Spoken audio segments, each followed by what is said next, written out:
हम कैसे जाने कि मेरे ऊपर तंत्र विद्या का इस्तेमाल किया गया है भी या नहीं? देखिए, सबसे पहले तो ना मेंटली आपको अलग अलग तरीके के प्रॉब्लम्स फेस करने पड़ते हैं। कभी कभी क्या होता है ना, हर बार तंत्र नहीं होता है। ओके। कोई बैठा नहीं है कि तंत्र करे और तंत्र हो जाए। कोई बाबा के पास आप जाओगे, वो आपसे 5-50 हज़ार ले लेगा, तंत्र कर दूंगा कह देगा। आपको लगता है हाँ मैंने इसके ऊपर तंत्र कर दिया है, तो सामने वाले को कोई बोल देगा तंत्र किया है, तो वो मान लेता है मेरे ऊपर तंत्र हुआ, हाँ मेरे साथ अलग हो रहा है, गलत हो रहा है। लेकिन कभी कभी आपकी उठने की, बैठने की, सोने की, बात करने की या रहन सहन की जब जो कंडीशंस है वो जो धीरे धीरे बदलती है ना, तो उसका जो स्ट्रेस लेवल आपको आता है, उसके बाद आपकी नींद कम हो जाती है। आपको आपका कमर, घुटना या सर दर्द होना, आँखों में दर्द होना, जलन होना, आपकी एसिडिटी, डाइजेशन सिस्टम आपका पूरा बिगड़ जाना, ये सारी जब पता चलती है ना, तो ये तब आप समझ लो कि आप किसी स्ट्रेस में या टेंशन में हो। वो कोई तंत्र वंत्र नहीं है। तंत्र क्या होता है? अचानक से धन हानि होना, अचानक से घर में बहुत पैसा आ रहा है लेकिन कुछ ना कुछ अचानक हेल्थ प्रॉब्लम्स हो रहे हैं, या घर में कोई बीमार पड़ रहा है, या घर में कुछ हो रहा है और आपका पैसा जा रहा है। अचानक से एक्सीडेंट होना, एक्सीडेंटल डेथ होना, या फिर एक्सीडेंट से आपका पूरा कारोबार ठप हो जाना। कुछ ऐसी चीज़ें जो आपको महसूस होना। जैसे चीज़ें महसूस होने की 3 जगहें बताती हूँ घर की। जी। सबसे पहली जगह होती है हमारे घर का वॉशरूम। ओके। वहाँ पे अगर आपको कुछ भी अनहोनी या कुछ भी गलत तरीके से महसूस हो, तो समझ लीजिए कि आपके घर में नेगेटिव एनर्जी एंटर कर चुकी। देखिए, जहाँ गंदगी होती है ना, वहाँ पे नेगेटिविटी बसी हुई होती है, और वही आपको महसूस कराती है कि हाँ कुछ है। वॉशरूम सबसे गंदी जगह है, और उसी जगह पे आप कितना भी साफ़ सुथरा रखो, लेकिन वो वॉशरूम है ये मत बोलो। राइट। वहीं पे नेगेटिविटी सबसे ज़्यादा एक्टिव होती है, और उस जगह पे जाने के बाद वो आपको महसूस होती है। सेकंड जगह होती है हमारा किचन। अभी आप बोलोगे कि किचन तो साफ़ सुथरी जगह होती है, किचन में तो गंदगी नहीं होती है। किचन में आप भोजन भी तो बनाते हो। जो नेगेटिविटी आ रही है या फिर जो भी तंत्र आ रहा है, तो आप खाने के बाद झूठे बर्तन भी तो किचन में ही धो रहे हो, और झूठन भी तो सबसे बड़ा गंदा काम होता है। वहाँ पे भी आपको नेगेटिविटी महसूस होती है।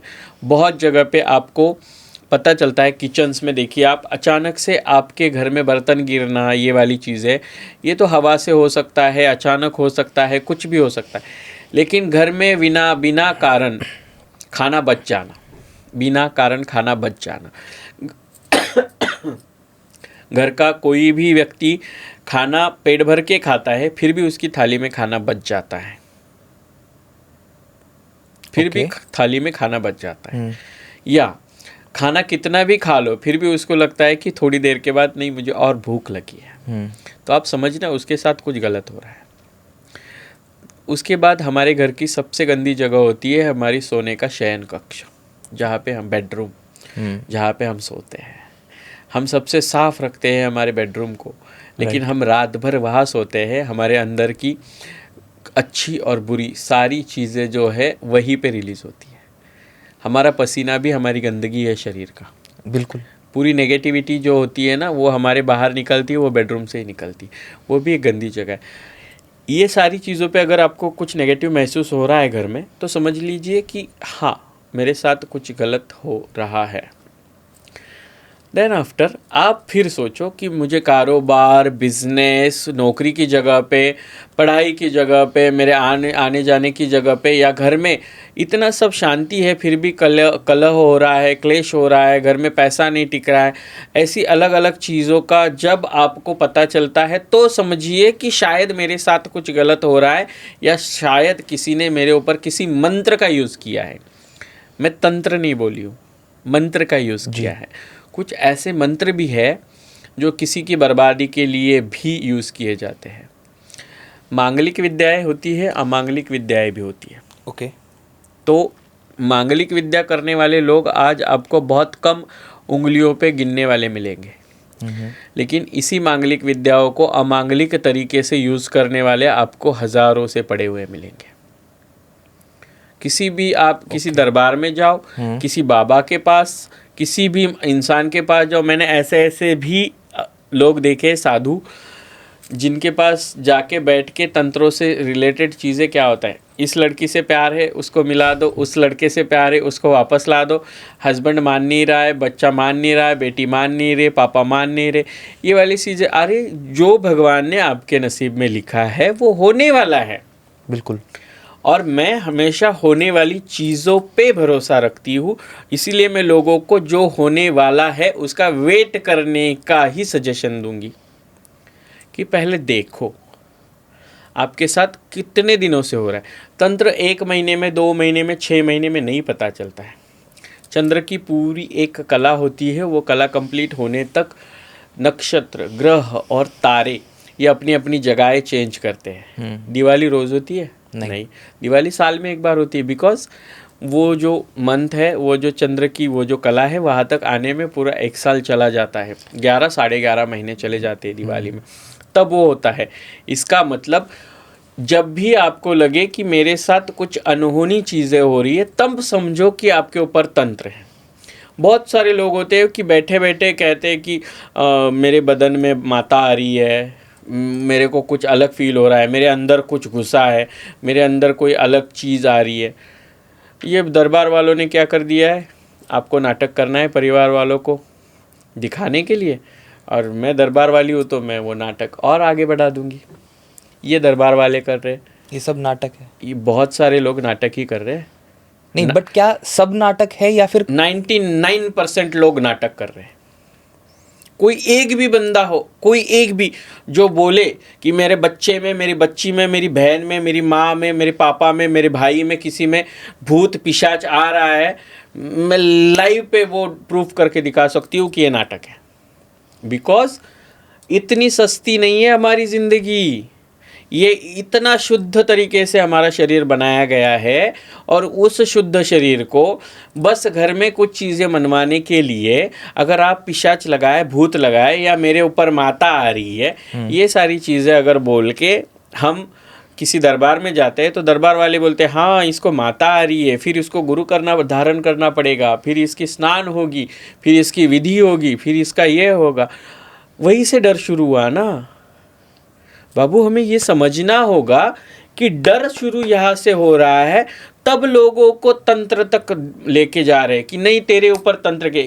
डरने वाली चीज़ें क्या हो गई है, अघोरी साधना की गई है, तेरे ऊपर तंत्र हुआ है, तेरे ऊपर किसी काले जादू का यूज हुआ है, बगलामुखी की साधना क्या करके। है पता तो है, दश महाविद्या में बगलामुखी क्या है। जो भी है, जो खुद को बोलते हैं ना कि मैं साधक हूँ, मेरे को ये सिद्धि आती है, फलानी सिद्धि आती है, कोई भी सिद्धि का नाम लेके मेरे सामने आके बैठ जाए। हमेशा मैं वापस बोल रही हूँ कि मेरा बोलना कंट्रोवर्शियल क्यों होता है ना, इसी चीज़ों की वजह से। जो है लिखा हुआ वो बोलो, अगर आप जो बोल रहे हो तो वो मुझे किताबों में दिखा दो। जो चीज़ नहीं है वो बता के लोगों को डराना क्यों है आपको। मैं मानती हूँ एस्ट्रोलॉजी, वास्तुशास्त्र, न्यूमरोलॉजी ये अलग अलग तरीके से काम करते हैं, लेकिन फिर भी अंकशास्त्र है तो फिर से वास्तुशास्त्र है या फिर हमारी कुंडली शास्त्र है, ये आते तो हमारे तंत्र से ही है ना। पहले तंत्र क्या होता है, उससे पहले यंत्र सीखना पड़ेगा। यंत्र होती है एक अलग तरह की आकृति, जो अलग तरह से दशों दिशाओं को अलग तरह से एक जगह पे बांधने के लिए एक अलग तरह से आकृति बनाई जाती है। उस आकृति के सिद्ध करने के लिए उसके मंत्र होते हैं, उन मंत्रों का उच्चारण होता है, फिर वहाँ बैठ के एक विधि की जाती है, वो तंत्र होता है। जब आकृति, मंत्र और विधि एक साथ की जाती है ना, वो तंत्र क्रिया होती है। यानी तंत्र, मंत्र और यंत्र एक दूसरे के सिवा अधूरे हैं। ये लोगों को जिस दिन समझना शुरू हो जाएगा, ये ऐसे अडंबर करने वाले बाबा लोग, ये दरबार लगाने वाली झूठी माताएं अपने आप बंद हो जाएगी। कोई भी माता, चैलेंज है मेरा, कोई भी माता, आपके पॉडकास्ट के ज़रिए भी मैं आपको कहूँगी कि आप बोले कि कोई भी माता, कोई भी दरबार लगाने वाली कहे कि मेरे अंदर माता आती है और वो मेरे साथ 10 मिनट बैठ ले, 11वें मिनट मैं उसकी शिष्य बन जाऊंगी। मैं महामंडलेश्वर डॉक्टर शिव लक्ष्मी नंदगिरी बड़े होशो हवास में और बड़ी जिम्मेदारी से अपने पद की गरिमा का, मर्यादा का ध्यान रखते हुए ये चीज़ बोल रही हूँ। अरे वो स्वयं शक्ति आप में आ रही है, ऐसा आप दिखा रहे हो, और कुछ वीडियो में आपका अलग ही चल रहा है, कुछ चीज़ें आपकी ज़िंदगी में अलग ही हो रही है। तो ये डर अगर आपको पैदा करना है, फैलाना है, तो पहले आप वो पढ़ो, लिखो और लोगों को बताओ। ये है रियल तंत्र मंत्र और यंत्र से डरने की सच्चाई।